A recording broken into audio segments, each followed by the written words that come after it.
Good morning, Wildcats. Today is February 28th, and this is your morning report with Tavon Archer. Attention, students, don't forget you can visit the dentist every Friday from 8 to 4 p.m. You must first fill out a registration form with a parent signature. The forms can be picked up in the Wellness Center. Once the form is completed and returned, you must also fill out a request for an appointment form. Upon completion of these forms, you can then see the dentist. March 1st is the deadline to apply for any Maryland State grants and scholarships. Seniors should search for Maryland CAPS for the website and more information. And Wildcats, be sure to stay tuned for our special segment on Black History. Wildcats, this has been your morning report with Tavon Archer. Have a great day.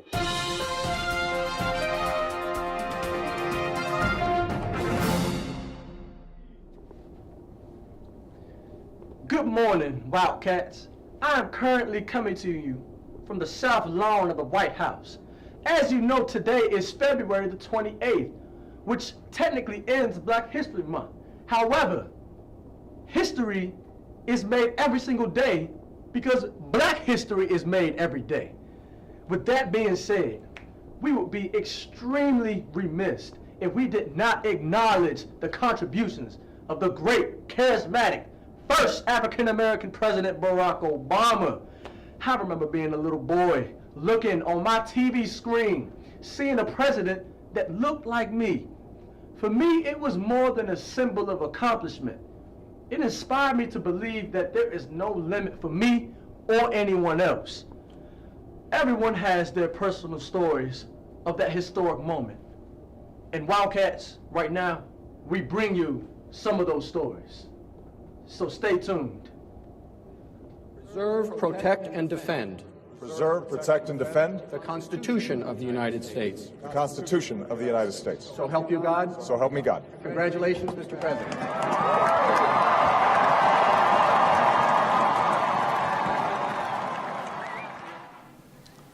Hello, Wildcats. How are you all doing today?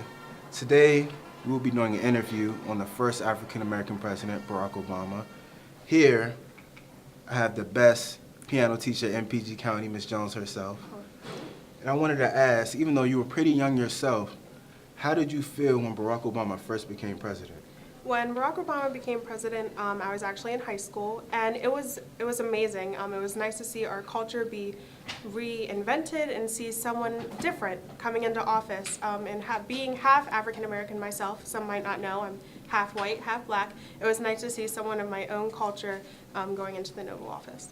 I actually felt the same way, even though I was pretty young. That was really something good to the eye, good seeing. Hopefully so. I wanted to ask you, what impact did he have on you, and what impact do you think he had on others? I think a lot of us can say that the impact that he had on us was that feeling of, I can do that too. A lot of his protests and saying all this was, I can and we can all achieve our dreams no matter what barriers we have in front of us. So that was really something nice to know to myself, like I too can reach whatever dream I want to be, no matter the color or my skin or my gender or anything of that nature. And the impact that he had on the community was absolutely amazing. It really brought all of us together, I think we can both say. All of us together. Yep. And one of his famous quotes, yes we can. Yes, we can. That quote will forever live on. For the last question I wanted to ask, how did you feel right after he left office? Obviously, I was a little sad when he had to leave office. No one really likes change, and someone else had to step in. I just wish that we had a little more time with him, and I hope he's doing well right now, but we have a new president, and we just need to stick together as a country, and we need to come together and fight when we need to fight for, and yes, we still can. Just because Barack Obama isn't in office anymore, we can still achieve our dreams, we can still be together. There you have it, Wildcats. We must stick together. Have it from the best piano teacher in PG County, Ms. Jones herself. Thank you, Lance. Thank you. How you doing, Wildcats? Welcome back. Here we have the best director who directs the best choir in PG County, Ms. Jones herself. How are you? I'm good. Thank you so much. What a compliment. No problem, no problem. I want to ask you questions about the first black president in United States history, if that's okay? Sure. Okay. How did you feel when Barack Obama first became president?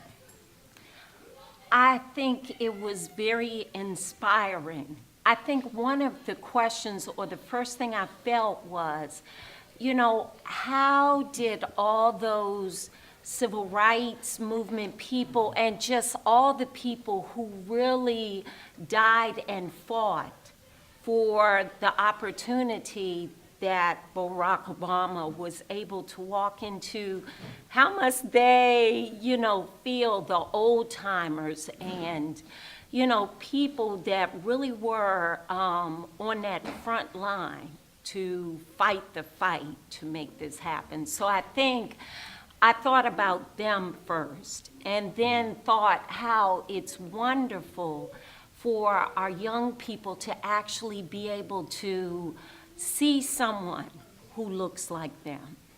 I agree.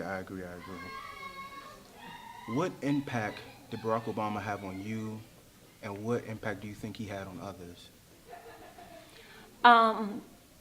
Definitely inspiration to continue to do things like teach and to be active in the community, to be very conscious politically of what was happening in the world. Because when he walked in, he came in at a time where the United States was in not the best shape. And so he had some major things he had to overcome in order to be successful as a president. I agree very much. There you have it, Wildcats, the best director of the best choir in PG County, actually to me, in the United States. Oh my goodness, okay. Thank you, Ms. Jones, for your time. Thank you all, so Wildcats. much. Hello, Wildcats. How are you all doing? Today we have Ms. Mignon herself. And once again, we'll be asking questions about the first African-American president, Barack Obama. How did you feel when he came into office?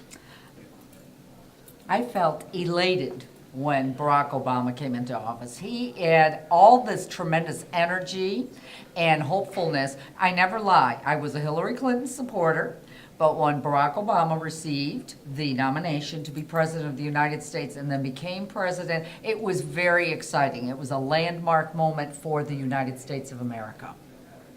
I agree. I very much agree. What impact did he have on you, and what impact do you think he had on others around? Well, I think one of the things that I'm going to compare him in a certain way to John Kennedy.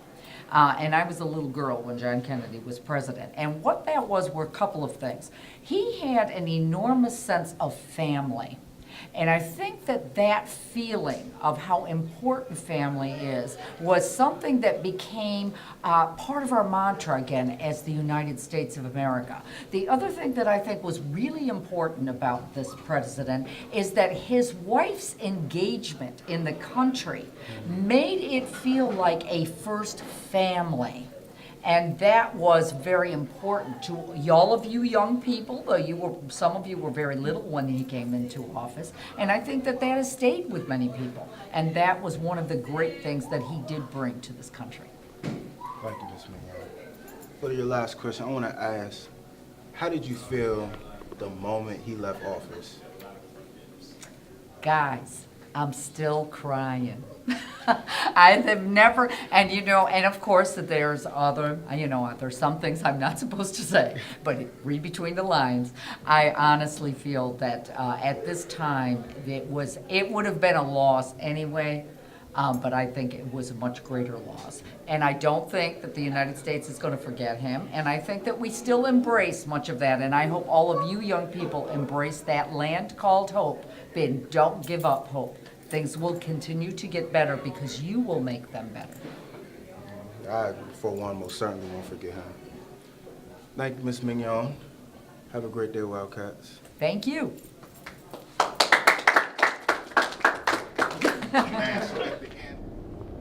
Ladies and gentlemen, such amazing stories. Barack Obama has inspired me to know that if we are going to show appreciation to the generation before us, then we must continue to build a road for the generation after us. You hear me? This has been Nick Sykes with your Black History segment.